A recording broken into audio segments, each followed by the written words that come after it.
सांप बिल्ली पर कितना भी तेजी से अटैक करे फिर भी बिल्ली बच ही जाती है, पर कैसे?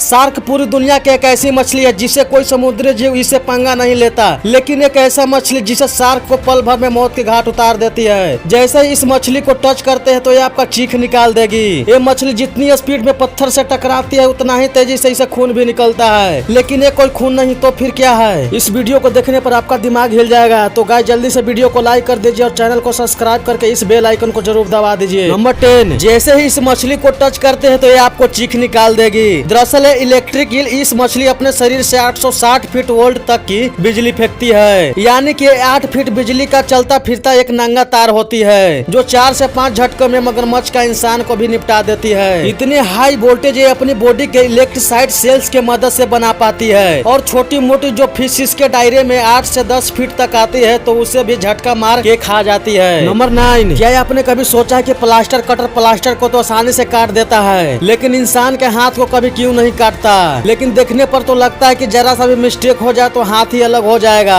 लेकिन ऐसा इसलिए नहीं होता क्योंकि प्लास्टर कटर बाकी कटर की तरफ ब्लेड गोल गोल नहीं घूमता है। प्लास्टर कटर का ब्लेड गोल नहीं घूमता बल्कि तेजी से वाइब्रेट करता है, इसीलिए इस कटर का गुब्बारे जैसा सेंसिटिव चीज पर चलाने से नहीं कटता है। और इसे इंसान के खाल पर चलाते हैं तो खाल इसके साथ साथ वाइब्रेट करेगी और बिल्कुल भी नहीं कटेगी। नंबर 1, सांप बिल्ली पर कितना भी तेजी से अटैक करे फिर भी बिल्ली बच ही जाती है, पर कैसे? इसका राज छुपा बिल्ली के बिजली जैसा रिफ्लेक्स में, जो कि आप इस वीडियो में देख सकते हो। इसमें सांप बिल्ली के मुंह के पास आ जाता है और पीछे हटने के बजाय बिना डरे बिल्ली उसे देखती रहती है, और जैसे ही सांप अटैक करता है तो इतने से टाइम में बिल्ली चाटा भी मार देती है, क्योंकि जहाँ सांप का रिएक्शन टाइम 44 से 70 मिली सेकेंड होता है वही बिल्ली का सिर्फ 20 से 70 मिली सेकेंड होता है। नंबर 7, अगर किसी बर्ड के चोंच टूट जाए तो वो भूखा मर जाएगा, क्योंकि बिना चोंच के वो खा नहीं सकता। लेकिन ईगल एक ऐसा बर्ड है जो जानबूझ के अपने चोंच तोड़ देता है, लेकिन ईगल ये जानते हुए भी कि बिना चोंच के भूखा मर सकते हैं, तो फिर भी वो अपने चोंच क्यों तोड़ देता है? चलिए जानते हैं। दोस्तों, एक ईगल 320 किलोमीटर प्रति घंटा की रफ्तार से उड़ता है। ये अपनी नुकीली चोंचों से किसी भी बड़े बड़े जानवर को चीर फाड़ कर देता है, लेकिन जब ईगल की उम्र 30 से 40 का हो जाता है तो इसकी पंख भारी हो जाती है और चोंच के सरपनेस कम हो जाती है, इसीलिए ईगल नहीं उड़ पाता है, नहीं चल पाता है, और ईगल के मरने के नौबत आ जाता है। तब एक ऊंची चट्टान पर चली जाती है और पत्थर पर मार मार कर अपनी चोंच तोड़ देता है, लेकिन 3 से 4 महीने बाद फिर इसके नए चोंच उगाती है और वो अपने नए चोंचों से पंखों को उखाड़ कर फेंक देता है, और 2 से 3 महीनों में इसके नए पंख आ जाते हैं और ये फिर से ईगल आसमान में राज करने के लिए तैयार हो जाता है। नंबर 6, ये मछली जितनी स्पीड से पत्थर में टकराती है उतना ही तेजी से इसे खून भी निकलता है, लेकिन ये कोई खून नहीं। दरअसल ये मछली बोनी स्पर्म व्हेल जो नॉर्मल स्पर्म व्हेल्स के मुकाबले काफी छोटा होता है। जब भी ये भागते हैं तो इसके पीछे रहता है इसका जानी दुश्मन सी लायन, और इसके पीछे निकलने वाला कोई खून नहीं बल्कि इंक है जिसे अपने अंदर से रिलीज करती है और 11 लीटर तक रिलीज कर सकती है, जो किसी भी शिकारी को पागल बनाकर भाग जाती है। नंबर 5, ये है वेनस फ्लाईट्रैप, दुनिया के खतरनाक मांसाहारी प्लांट जो कि कीड़े मेढक छिपकली सब खा जाता है। इसकी पत्तियां इस तरह से 2 हिस्सों में खुली रहती है, जैसे कि कोई जानवर इस पत्तियों पर जैसे ही बैठता है और इन लाल बालों को टच करता है तो पत्तियां एकदम से बंद हो जाती है। जाल में फंसा लेने के बाद यह प्लांट डाइजेटिव एसिड रिलीज करता है, जो कि इंसेक्ट को गलाकर छोटे छोटे पीस करके सूप बना देता है, जिसे पी कर अगले शिकार के लिए खुल जाता है। नंबर 4, शार्क पूरी दुनिया की एक ऐसी मछली है जिसे कोई समुद्री जीव से पंगा नहीं लेता, क्योंकि समुद्र में रहने वाला बखूबी जानता है कि शार्क से छड़काने खाना सीधा सीधा मौत है। लेकिन समुद्र में एक ऐसा मछली भी है जो शार्क को हरा सकता है और शार्क उसके पास आसपास भी नहीं भटकती, और वो मछली है डॉल्फिन। जी हाँ दोस्तों, लेकिन ये सोचने वाली बात है कि आखिर क्या वजह है कि जिसे खूंखार और जानलेवा शार्क क्यूट और प्यारी दिखने वाली डॉल्फिन से हार जाती है। चलिए जानते हैं। दरअसल दोस्तों, शार्क जितने पावरफुल होती है डॉल्फिन उसे कई गुना स्मार्ट होती है। जहाँ एक तरफ शार्क के जो नुकीले दांत खतरनाक है, वही डॉल्फिन के बॉडी बहुत ही ज्यादा फ्लेक्सिबल होता है, जिस कारण से पानी में बहुत स्पीड से तैर सकती है, कभी भी शार्क के हाथ नहीं आती। डॉल्फिन के पूंछ भी बहुत ज्यादा हॉरिजॉन्टल होती है, जो कि इसे तेज तैरने और किसी भी डायरेक्शन में तुरंत टर्न लेने में मदद करती है, और डॉल्फिन इन्हीं हरकतों से शार्क को हरा देती है। असल में वो अपनी फ्लेक्सिबल बॉडी के कारण घूम घूम कर शार्क के नाजुक पेट पर हमला करती है, जिससे कई बार शार्क की मौत हो जाती है। नंबर 3, दोस्तों क्या आपको पता है जिस मोबाइल फोन से आप बात करते हैं आखिर पहली बार उस मोबाइल फोन से कौन बात किया था? नहीं पता है तो जान लीजिए। 31 जुलाई 1995 को भारत में पहली बार मोबाइल फोन कॉल की गई थी। तब पश्चिम बंगाल के तत्कालीन मुख्यमंत्री ज्योति बसु ने तत्कालीन केंद्रीय दूरसंचार मंत्री सुखराम को यह कॉल किया था। नंबर 2, एक ऐसी जानवर जिसके साथ ही मर जाए तो नहीं उसे खाता है और नहीं उसे टुकड़े टुकड़े करके फेंक देता है, तो आखिर उस लाश के साथ क्या करता है? तो चलिए जानते हैं। हाथी एकलौता ऐसा जीव है जो इंसान की तरह अपने करीबी के मरने पर उसके बॉडी को मिट्टी और पत्तियों से ढक देती है। नंबर 1, अगर आप क्रिकेट में इंटरेस्ट रखते हो और धोनी, सचिन, विराट कोहली को फैन हो और गौतम गंभीर को नहीं, तो इस वीडियो को देखने पर आप गौतम गंभीर को तो फैन हो ही जाएंगे। गौतम गंभीर को ये अच्छी आदत आपको भा जाएगी। गौतम गंभीर हेड कोच बनते ही इंडिया क्रिकेट टीम को चेतावनी दे दिया है कि कोई भी खिलाड़ी गुटखा या सट्टेबाजी ऐप को प्रमोट नहीं करेंगे, नहीं तो उनके ऊपर कड़ी से कड़ी कार्रवाई की जाएगी। इस क्रिकेटर के लिए 1 लाइक तो बनता है।